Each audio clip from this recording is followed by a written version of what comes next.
Hormuz প্রণালীতে ইরানি নিষেধাজ্ঞায় একের পর এক ভারতীয় জাহাজ দাঁড়িয়ে রয়েছে, তাই তেল নিয়ে সংকটের আশঙ্কা।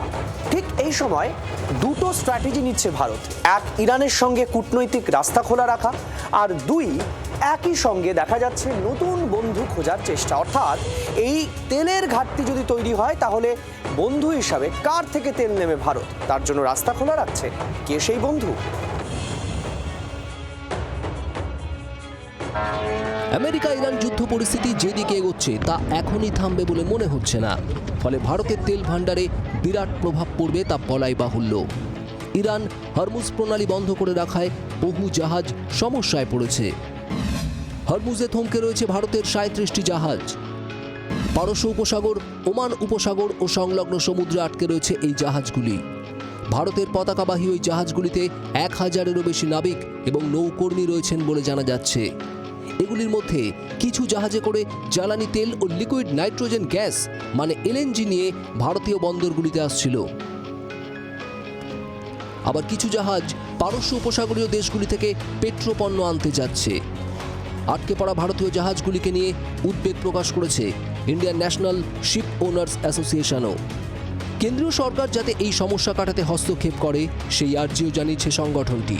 পশ্চিম এশিয়ার সংঘর্ষের পরিস্থিতিতে বিদেশি জাহাজে অন্তত 3 ভারতীয় নৌকর্মীর মৃত্যু হয়েছে, জখম হয়েছেন একজন। ভারতীয় নাবিকদের দ্রুত সাহায্য করার জন্য ইতিমধ্যেই একটি কুইক রেসপন্স টিমও গঠন করেছে জাহাজ পরিবহন মন্ত্রক।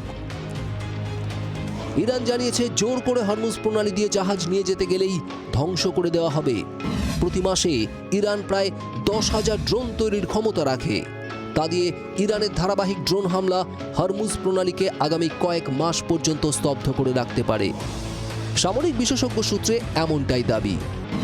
শুধু চীনের তেলবাহী জাহাজকে ছাড় ইরানের।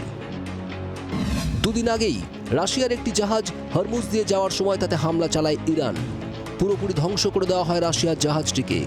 তবে হরমুজ প্রণালী দিয়ে কেবল চীনা জাহাজ চলাচলের অনুমতি দিল ইরান।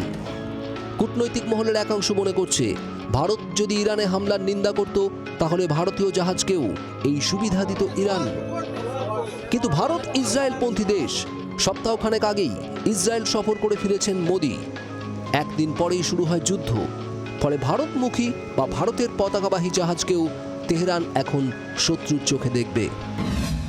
ভারতে তেলের ঘাটতি মিটবে কি করে? যুদ্ধের মধ্যেই ভারতীয়দের মধ্যে তৈরি হয়েছে আশঙ্কা, পাম্পে কতক্ষণ থাকবে পেট্রোল। সূত্রের খবর, আপাতত ভারতের কাছে যা পেট্রোল মজুদ আছে তা দিয়ে 1 মাস টেনে টুনে চলবে। তারপর তাহলে কি রাশিয়াই ভরসা?